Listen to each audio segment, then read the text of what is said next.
ఈ రోజుకున్న ప్రత్యేకత ఏమిటంటే ఆ ధ్వజస్తంభం ఉంది కదా, దాని గురించి మీకు తెలియజేస్తాను, వినండి.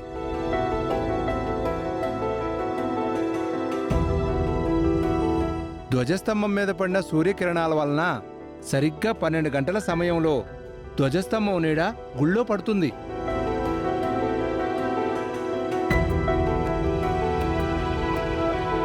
పన్నెండు గంటల సమయంలో ఏ నీడ ఏటవాలుగా ఉండదు, నిటారుగా ఉంటుంది. కానీ ఈ గుడిలో ఆ సమయంలో నీడ లోపలికి పడటం ఈ గుడి యొక్క ప్రత్యేకత. అది కూడా సంవత్సరంలో ఒక్కరోజే, ఈరోజే పడుతుంది.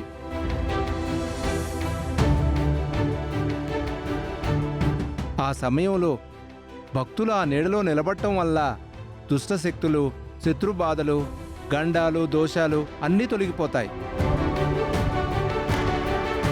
ఇటువంటి రోజున భక్తులందరూ ఆ నీడలో నిలబడి తమ కోరికలను కోరుకుంటారు. ఇంతటి విశిష్టమైన ఈ రోజున మీ భర్త కోసం నువ్వు ఈ సుదర్శన యాగం చేయించటం వలన ఎంతో పుణ్యం చేసుకున్నట్టు అవుతుందమ్మా. యాగానికి సమయం అయింది, మీరు కూర్చుంటే మొదలు పెడతాను. యాగం అయిన తర్వాత ధ్వజస్తంభ కార్యక్రమం మొదలవుతుంది. అక్కడికి వెళుదురుగాని. సరే పంతులు గారు, మీరు సూచించిన విధంగానే ఈ పరమ పవిత్రమైన రోజున ధ్వజస్తంభ నీడలో మేం కూడా నిల్చుంటాము. కూర్చోండమ్మా.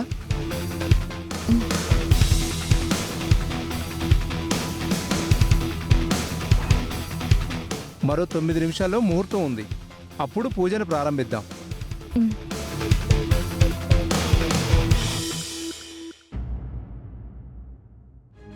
ఎక్కడికి? సైలెంట్ గా.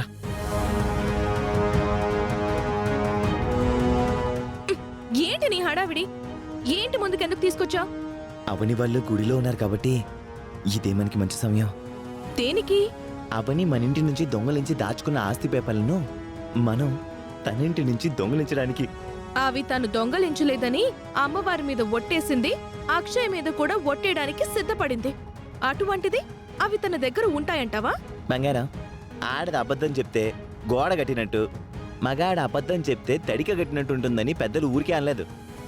అబద్ధం చెప్పిందంటావా? అంతేగా మరి. అవని వాళ్ళు యాగం చేయించుకుని వచ్చేలోపు మనం పని ముగించుకునేద్దాం పదా. ఇలా వెళ్తే మామయ్యకి దొరికిపోతామేమో, ఆయన ఇంట్లోనే ఉన్నారు కదా. అందుకే నా ఏర్పాట్లలో నేనున్నాను. ఇవిగో దొంగల ప్రాపర్టీ తీసుకొచ్చాను. నాన్న హాల్లో టీవీ చూస్తూనో లేదంటే బెడ్రూమ్లో రామకోటి రాసుకుంటూనో ఉంటాడు.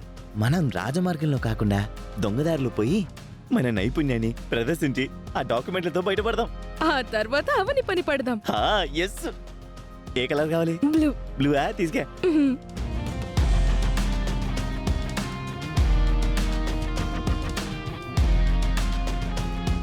ఆహా, అచ్చం దొంగలా ఉన్నావు. నువ్వు కూడా అంతేగా, దొంగ మూడు దొంగ పిల్లం.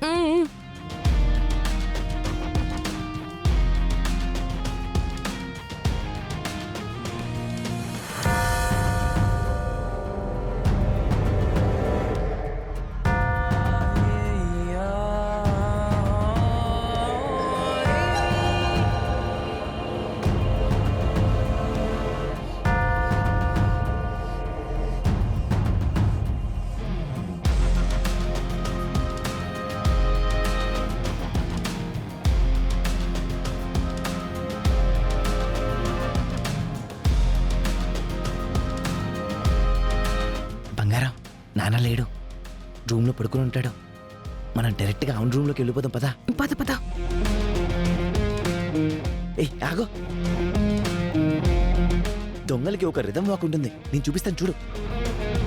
10 10 10. ఈ సమయంలో ఆర్ఆర్ అవసరమా? ఫీల్ కోసం బంగారం. నోరు మూసుకొని రా. బంగారం, నువ్వు ఈ కబోర్డ్లో వెతుకో, నేను ఆ కబోర్డ్లో వెతుకుతాను. వెతుకు.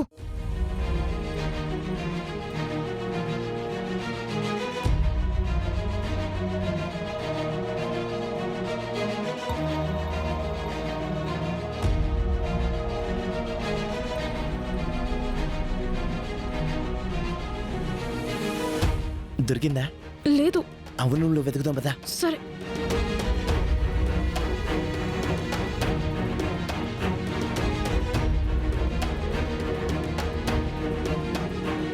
బంగారం, ఇదే మేడం గారి రూమ్ అంతా వెతుకుదాం, చించు కూడా వదలకూడదు. సరే, నువ్వు చూడు. ఇక్కడ చూస్తా.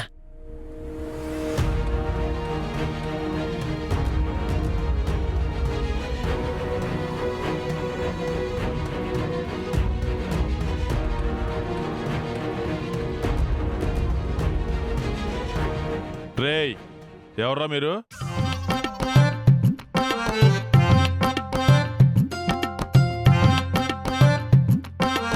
మా ఇంట్లో ఏం దొంగతనం చేయడానికి వచ్చారు?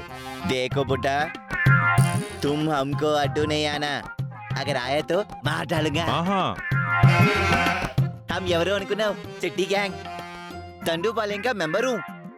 चले जाओ यहाँ से, चले जाओ, चले जाओ. రేయ్, మీరు ఏ గ్యాంగ్ అయితే నాకేంట్రా? నేను ఒకప్పుడు బాడీ బిల్డర్నే. నేను మీ సంగతి ఇప్పుడే తెలుస్తాను రా.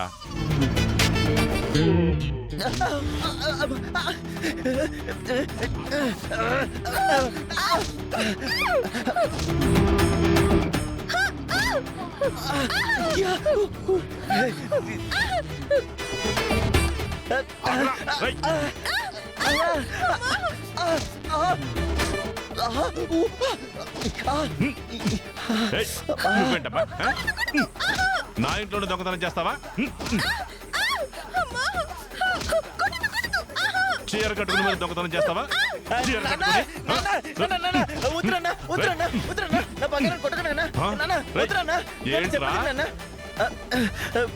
ఇప్పటి వరకు దొంగలు అనుకున్నాను. ఇదిరా మీరు చేసేది? ముసుగుతీ ముసుగు. ఈ ఇంటి నుంచి ఏం పట్టుకుపోవాలని వచ్చారా? ఏం లేదన్నా, ఇద్దరం తాగుడు ముద్దలు ఆడుకుంటూ లోనే వచ్చేసానన్నా, అదే ఏం లేదు. కథలు పడకుండా ఉన్నదన్నట్టు చెప్పకపోతే చెప్పు తీసుకుని కొడతాను మిమ్మల్ని. చెప్తా మామయ్య, మీరంతా పని చేయకండి. అవని ఆస్తి పేపర్లు ఎక్కడ దాచిందో చూద్దామని వచ్చాం. అసలు బుద్ధుందా మీకు? వాటిని అవని తీరేదనేసి ప్రమాణం కూడా చేసింది కదా. అయినా మీరు ఎలా అనుమానించగలుగుతున్నారు? ఏమో, అందరి దగ్గర అలా డ్రామాలు ఆడుతుందేమో, ఎవడికి తెలుసు. మీలా డ్రామాలు ఆడటం అవనికి తెలియదురా. ఇదంతా మీ ఆలోచననా లేకపోతే వేదవతి ఆలోచన? ఆ ఇంటి దగ్గర తెలుసుకుందాం, రండి రండి. అమ్మకి సంబంధం లేదన్నా. అరే చెప్పేది విన్నా.